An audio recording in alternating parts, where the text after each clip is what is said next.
warahmatullahi wabarakatuh. Pada pembelajaran kali ini kita akan membahas tentang konsep dasar kesehatan atau keperawatan jiwa dan model konseptual keperawatan jiwa.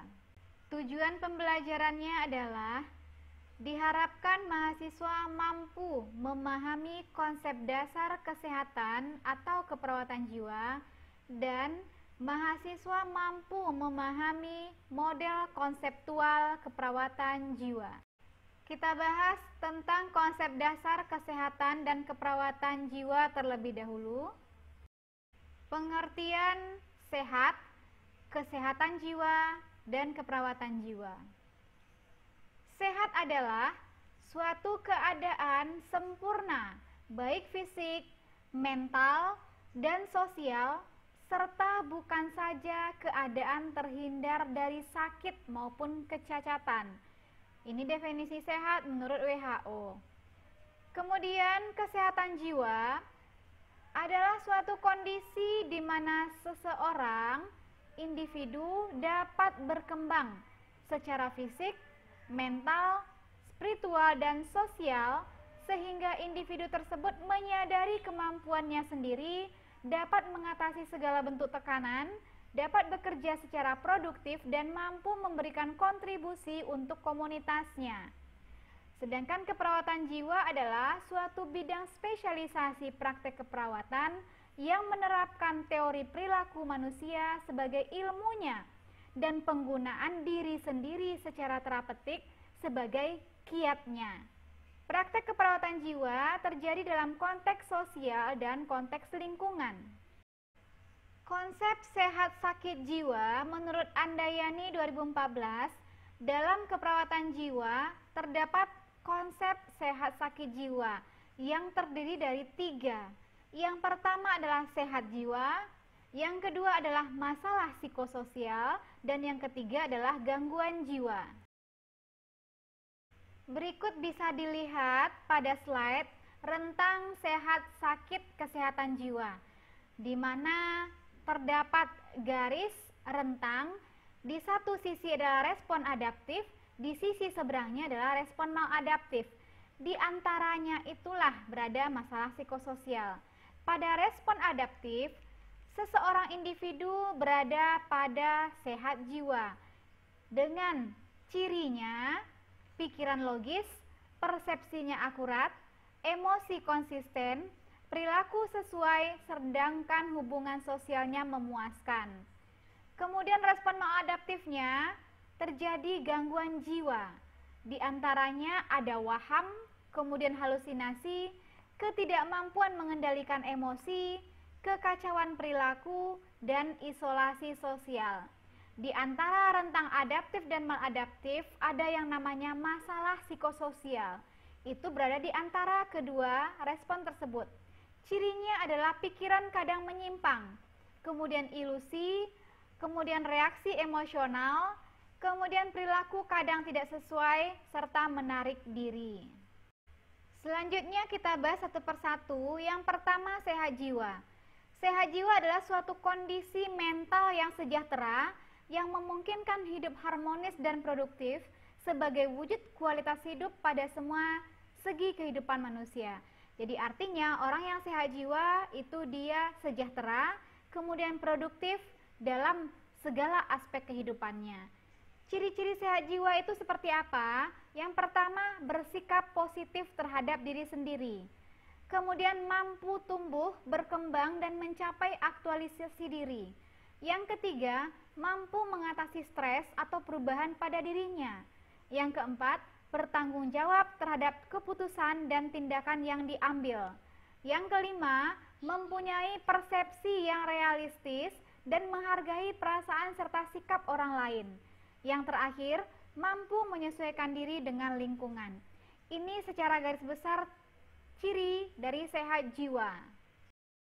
Selanjutnya yang kedua adalah masalah psikososial. Adalah masalah-masalah yang bersifat psikologis atau sosial yang timbul akibat perubahan dalam kehidupan individu. Jadi apa yang terjadi pada perubahan hidupnya itu mempengaruhi seseorang sehingga terjadilah masalah psikologis dan masalah sosial. Nah, itulah nanti yang disebut dengan masalah psikososial. Masalah psikososial dapat berpotensi menjadi penyebab terjadinya gangguan jiwa dan gangguan kesehatan lainnya. Sebaliknya, masalah kesehatan jiwa bisa berdampak pada lingkungan sosial individu tersebut. Apa ciri-ciri masalah psikososial? Yang pertama, cemas, khawatir berlebihan, kemudian takut. Kemudian mudah tersinggung, sulit berkonsentrasi, bersifat ragu-ragu atau merasa rendah diri, merasa kecewa, pemarah dan agresif, reaksi fisik seperti jantung berdebar, kemudian otot menjadi tegang, kemudian sakit kepala, susah tidur dan nafsu makan berkurang. Orang yang mengalami ini disebut dengan orang dengan masalah kejiwaan atau ODMK. Ini menurut Undang-Undang RI nomor 18 tahun 2014, yaitu orang yang punya masalah fisik, mental, sosial, pertumbuhan perkembangan, kualitas hidup sehingga memiliki risiko masalah gangguan jiwa. Yang ketiga adalah gangguan jiwa. Adalah perubahan fungsi jiwa sehingga terganggu fungsi kehidupannya, menimbulkan penderitaan pada individu dan atau hambatan dalam peran sosialnya. Ciri-ciri gangguan jiwa ini antara lain marah tanpa sebab, mengurung diri, tidak mengenali orang, bicara kacau, mendengar suara yang tidak nyata, bicara sendiri, dan tidak mampu merawat diri. Orang dengan gangguan jiwa disebut juga menurut Undang-Undang RI 2018 tahun 2014 adalah ODGJ, yaitu orang yang mengalami gangguan dalam pikiran, perilaku, dan perasaan yang termanifestasi dalam bentuk sekumpulan gejala dan atau perubahan perilaku yang bermakna, serta dapat menimbulkan penderitaan dan hambatan dalam menjalankan fungsi orang sebagai manusia. Kriteria sehat jiwa menurut Sujono 2011 adalah yang pertama, sikap positif terhadap diri sendiri. Nah, artinya individu dapat menerima dirinya secara utuh, menyadari kelebihannya dan kekurangannya dalam diri, kemudian menyikapi kekurangan dan kelebihan tersebut dengan baik. Yang kedua, tumbuh kembang dan beraktualisasi diri, yaitu individu mengalami perubahan ke arah yang normal sesuai dengan tingkat pertumbuhan dan perkembangan dan dapat mengekspresikan potensi dirinya dengan baik. Yang ketiga, integrasi, di mana individu menyadari bahwa semua aspek yang dimilikinya adalah satu kesatuan yang utuh dan mampu bertahan terhadap stres dan dapat mengatasi kecemasannya atau stresnya tersebut dengan baik. Yang keempat, persepsi sesuai dengan kenyataan, yaitu pemahaman individu terhadap stimulus eksternal sesuai dengan kenyataan yang ada. Persepsi individu dapat berubah jika ada informasi baru dan memiliki empati terhadap perasaan dan sikap orang lain. Yang kelima, otonomi, di mana individu dapat mengambil keputusan secara bertanggung jawab dan dapat mengatur kebutuhannya yang menyangkut dirinya tanpa bergantung kepada orang lain. Selanjutnya kita masuk pada model konseptual keperawatan jiwa. Apa itu model konseptual keperawatan jiwa? Menurut Sujono 2011, yaitu model konsep sebagai kunci perkembangan ilmu keperawatan jiwa dan pengembangan profesi keperawatan jiwa tersebut. Tujuannya apa model konseptual ini? Yang pertama, memberikan alasan-alasan tentang kenyataan-kenyataan yang dihadapi dalam pelayanan kesehatan, baik dalam bentuk tindakan atau model praktek keperawatan sehingga permasalahan dapat teratasi.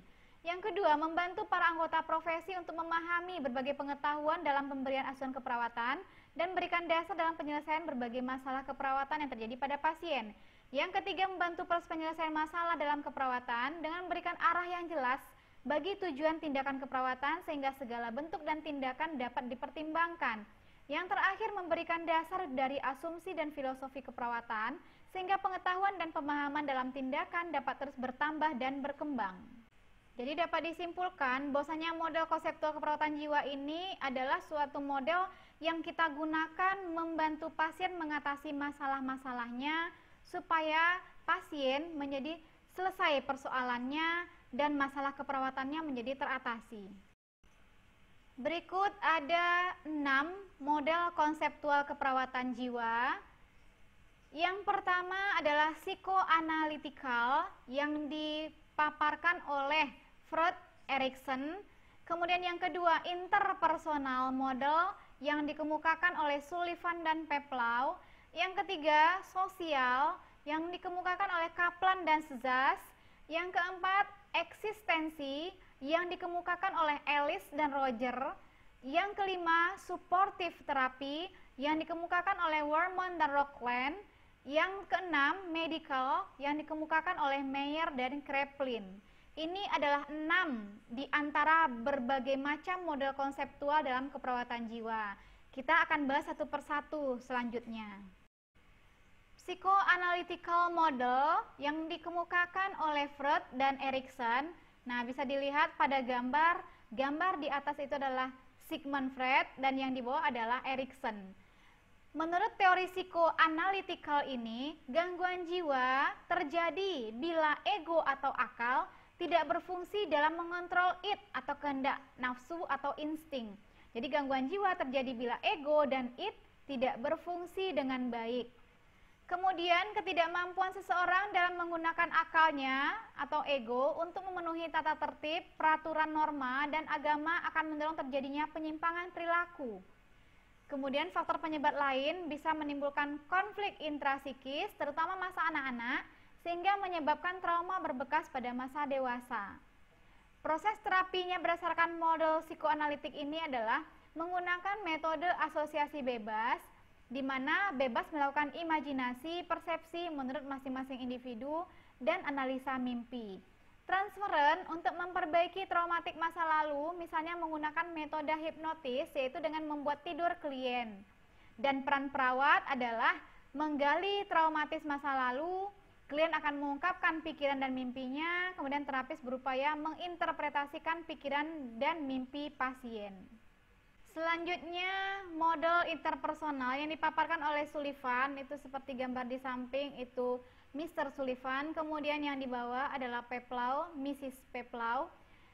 Model interpersonal mengatakan bahwasanya kelainan jiwa muncul akibat adanya ancaman. Ancaman tersebutlah yang menimbulkan kecemasan atau ansietas. Ansietas timbul akibat seseorang mengalami konflik saat berhubungan dengan orang lain atau interpersonal, ataupun ketakutan yang ketakutan ditolak oleh orang sekitar misalnya. Proses terapi yang dilakukan dengan mode interpersonal adalah membangun rasa aman bagi klien, build feeling security, kemudian menjalin hubungan yang saling percaya dan membina kepuasan dalam bergaul dengan orang lain sehingga klien merasa berharga dan terhormati. Peran perawat antara lain berupaya berbagi atau share mengenai hal-hal yang dirasakan pasien. Kemudian apa yang biasa dicemaskan oleh klien saat berhubungan dengan orang lain atau share ansietas, dan berupaya bersikap empati serta turut merasakan apa yang dirasakan oleh klien. Memberikan respon verbal yang mendorong rasa aman klien dalam berhubungan dengan orang lain. Selanjutnya, social model dipaparkan oleh Kaplan dan Szasz, di mana gangguan penyimpangan perilaku terjadi akibat faktor sosial dan faktor lingkungan sebagai pemicu stres. Nah, akumulasi stresor lingkungan inilah nanti akan mencetuskan stres seperti bising, macet, tuntutan persaingan kerja, harga barang yang mahal, persaingan kemewahan, iklim yang sangat panas atau dingin, ancaman penyakit, polusi, serta sampah, dan sebagainya. Stresor lingkungan diperparah dengan stresor hubungan sosial, berupa atasan yang galak misalnya, tetangga yang buruk, atau anak yang nakal. Itu stresor hubungan sosial diantaranya. Prinsip terapinya apa? Yaitu dengan menggali sistem sosial klien seperti suasana di rumah, suasana kantor, suasana sekolah, dan masyarakat yang bisa menjadi pencetusnya masalah gangguan jiwa pasien. Selanjutnya, eksistensi model yang dikemukakan oleh Ellis dan Roger, di mana menurut model ini gangguan jiwa pada individu terjadi pada saat individu gagal menemukan jati dirinya dan tujuan hidupnya, di mana individu tidak memiliki kebanggaan terhadap dirinya, membenci dirinya, dan mengalami gangguan dalam body image-nya, sehingga si individu bingung dengan dirinya sendiri. Pencarian makna kehidupannya menjadi kabur dan merasa asing dan bingung dengan dirinya sendiri. Prinsip terapi pada model eksistensi ini adalah yang pertama mengupayakan individu untuk bergaul dengan orang lain. Kemudian memahami riwayat hidup orang lain yang dianggap sukses atau sebagai panutan. Kemudian memperluas kesadaran diri dengan introspeksi diri pasien tersebut. Kemudian mendorong untuk menerima jati dirinya sendiri dan menerima kritik atau feedback tentang perilakunya dari orang lain yang berhadapan dengannya. Selanjutnya, suportif terapi yang dipaparkan oleh Wermont dan Rockland, di mana menurut suportif terapi, gangguan jiwa terjadi akibat faktor biopsikososial dan respon maladaptif yang berakumulasi.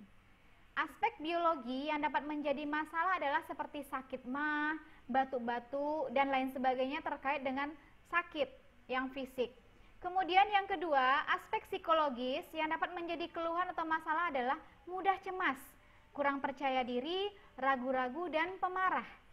Sedangkan aspek sosialnya adalah susah bergaul, menarik diri, tidak disukai, bermusuhan, tidak mampu mendapat pekerjaan, dan sebagainya. Prinsip pada terapi menurut suportif terapi ini adalah menguatkan coping adaptif. Kemudian individu diupayakan mengenal terlebih dahulu kekuatan-kekuatan yang ada pada dirinya. Lalu nantinya kekuatan mana yang akan menjadi pemecahan masalah yang dihadapinya, itulah yang jadi pilihan untuk menyelesaikan masalahnya. Selanjutnya, medical model yang dipaparkan oleh Meyer dan Kraepelin. Model ini mengatakan gangguan jiwa terjadi akibat multifaktor yang kompleks, meliputi aspek fisik, lingkungan, dan sosial. Sehingga penata laksanaannya melibatkan pemeriksaan diagnostik, terapi somatik, farmakologi, dan teknik interpersonal. Pada model medikal ini, perawat berkolaborasi dengan tim medis lainnya dalam pemberian terapi, kemudian laporan mengenai dampak terapi, serta menentukan diagnosis. Kemudian menentukan jenis pendekatan yang digunakan dalam membantu menyelesaikan masalah pasien. Sekian dulu video kali ini, mudah-mudahan bermanfaat. Mohon maaf bila ada kekurangan dalam penyampaian. Wabillahi taufik wal hidayah. Wassalamualaikum warahmatullahi wabarakatuh.